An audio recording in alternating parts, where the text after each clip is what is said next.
Bien-aimés frères et sœurs, vous connaîtrez la vérité et la vérité vous affranchira. Ça, c'est pas moi qui le dis, c'est la Bible qui le dit. Mais moi, je vous dis mieux. Vous connaîtrez la vérité historique, notamment celle de vos ancêtres kémites, et vous aurez une vision globale de ce que c'est que la vraie souveraineté politique. J'ajoute, vous reviendrez à la spiritualité africaine ancestrale et vous comprendrez les enjeux de l'indépendance économique. Et pour terminer, vous accepterez votre identité culturelle kémite et vous obtiendrez deux choses. La première, c'est la paix. La seconde, c'est le développement, à une condition. L'unité de toute l'Afrique noire, l'unité de tous les Noirs du monde entier. Au terre pas tous, bienvenue sur la chaîne des panafricanistes par essence, par conviction et par excellence. C'est des citoyens kémites par nécessité et obligation de combat. Nous sommes une chaîne qui n'est guidée que par nos ancêtres et rien que par les ancêtres qui appartiennent à l'égrégore du monde noir. Par conséquent, nous ne croyons en aucun Dieu venu de l'étranger. Toutefois, cette vidéo n'est aucunement destinée à inciter à la haine ou à la violence, car nous menons un combat qui est d'abord et avant tout spirituel, intellectuel et démocratique. Ensuite, il est politique, géopolitique et géostratégique. Contre l'impérialisme, le colonialisme, le néocolonialisme et l'endocolonat, qui sont tous qualifiés de crimes contre l'humanité. Nous menons ce combat sur la base du principe fondamental que nous avons hérité de nos ancêtres kémites, qui est celui de la Mahat, c'est-à-dire solidarité, vérité et justice.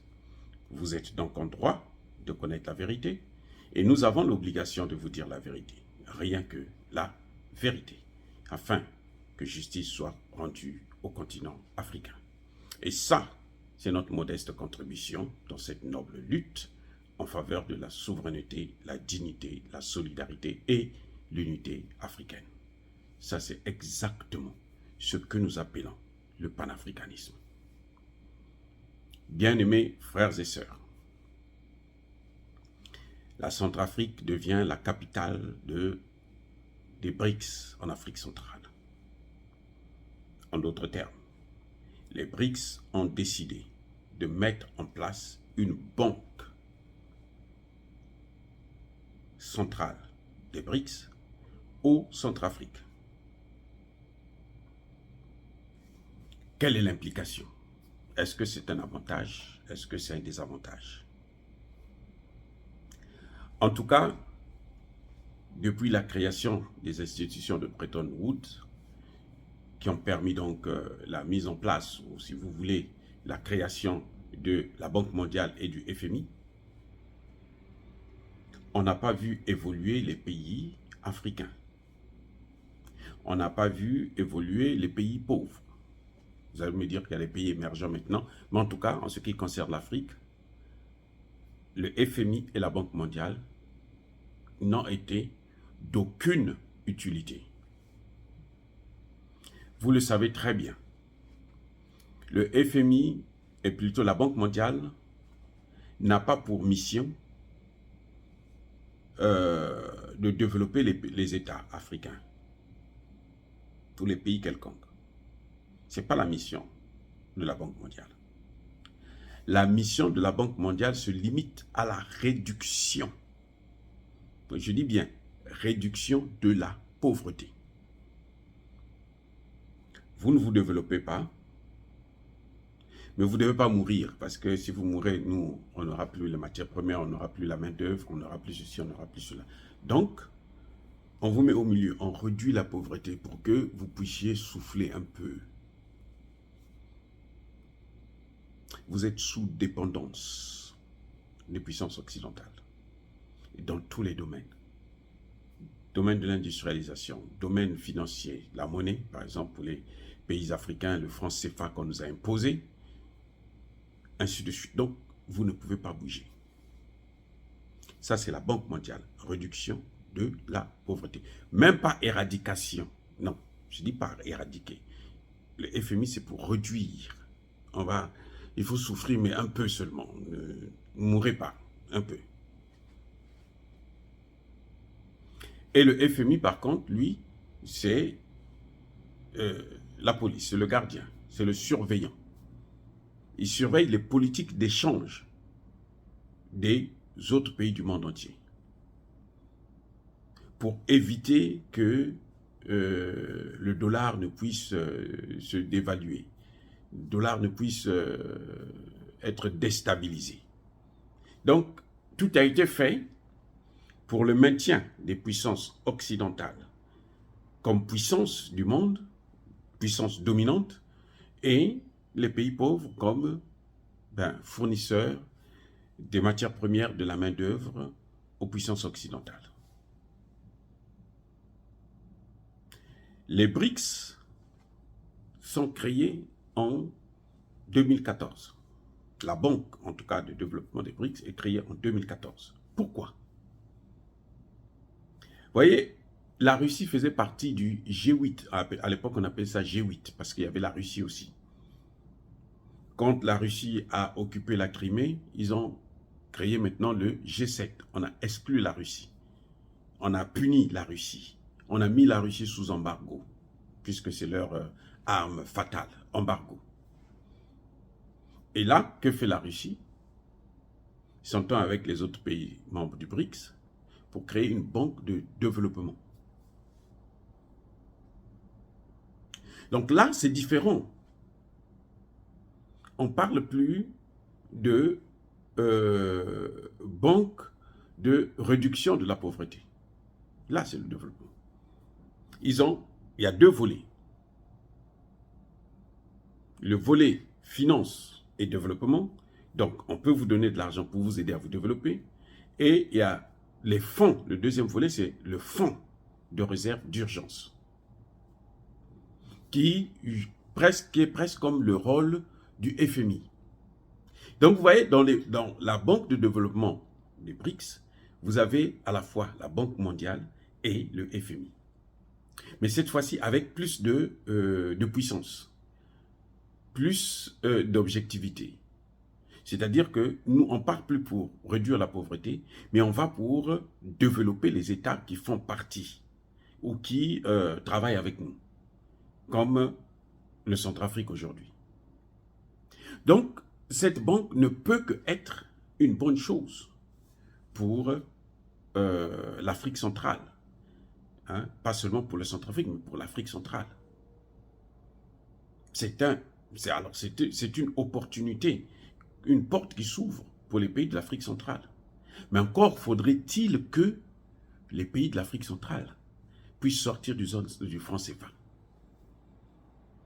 Avec le franc CFA, on peut injecter des milliards de dollars ou d'euros. Il n'y aura pas le développement en Afrique centrale. Parce que tout cet argent va en France. C'est la France qui prend ça, qui place ça en bourse, et puis qui s'enrichit en plus pour rien, gratuitement. Pendant que ces pays-là s'endettent. Parce que vous savez très bien, il a été prouvé, le président Paul Biya est venu le dire ici, à Joe Biden, que l'aide au développement ne sert à rien. Il faut d'ailleurs supprimer ça. Donc, les pays africains ont une opportunité avec la banque centrale ou les banques centrales des BRICS. C'est vraiment une opportunité pour les pays africains de s'en sortir. Mais ils ont aussi ce qu'eux-mêmes doivent faire. Parce que quand on parle de l'Afrique centrale, en dehors du Congo démocratique, qui est le moteur, qui devrait être le moteur, qui est le poumon, comme disait Patrice Lumumba, le cœur même de l'Afrique, les autres pays, Cameroun, Congo, Gabon et autres, s'ils ne sortent pas du franc CFA, ça ne va pas nous avantager. Mais oui, parce que les BRICS ne peuvent pas donner le rouble aux pays africains. Il faut que ça passe encore par la France. Donc, le développement sera conditionné par les caprices du président français en place. S'il dit que non, moi je ne veux pas de ces projets-là, eh bien, ces projets ne pourront pas se réaliser.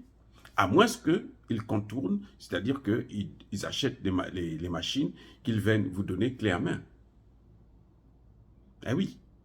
Et ça, ce n'est pas avantageux. Parce que les gens qui vont travailler, il faut les payer. Et vous ne pouvez pas basez votre économie sur le troc. C'est pour ça que vous avez vu que quand le jour même qu'ils ont annoncé ça, la France a commencé à bombarder des structures économiques du Centrafrique. Elle a commencé à provoquer le Centrafrique. Des avions qu'elle utilisait depuis le Tchad, qui venaient du Tchad pour venir bombarder des bases militaires, ainsi de suite. La provocation.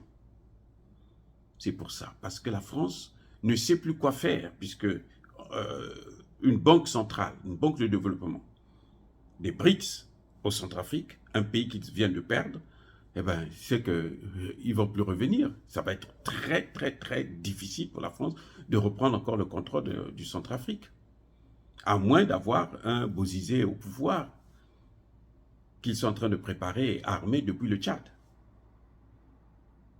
Voyez-vous, donc, en fin de compte, quand on regarde très bien, nous avons des voies de sortie. Avant, nous n'avions pas l'information. Maintenant, nous avons l'information. On vous donne l'information. On donne l'information à nos dirigeants. C'est à eux de nous écouter, de mettre en pratique un certain nombre de choses que nous disons. Peut-être pas tout, ou peut-être pas, mais s'ils ont des difficultés, ils peuvent nous consulter à tout moment et on va les éclaircir sur ces sujets. Mais on ne peut plus évoquer la raison que bon, la France est en train de nous bloquer, la France est capable de, les États-Unis vont faire ceci. Non, non. Parce qu'on peut contourner, il y a des moyens pour contourner ça. Des moyens légaux et des moyens illégaux. On a tout pour que nous puissions contourner ces choses. Dire cela, c'est inciter à la haine ou à la violence? Non. En tout cas, il y a ma colère V. Il y a ma lembe. Je persiste et je signe. Soyez bénis par le Dieu des Kémites. Et que tous ceux qui persécutent le continent africain, tous ceux qui le déstabilisent et le détruisent, puissent être maudits, punis, écrasés, effacés, neutralisés par le Dieu des Kémites et par nos ancêtres angélisés. Qu'ils soient noirs ou qu'ils soient blancs. J'ai dit, vive l'Afrique éternelle. Et j'assume.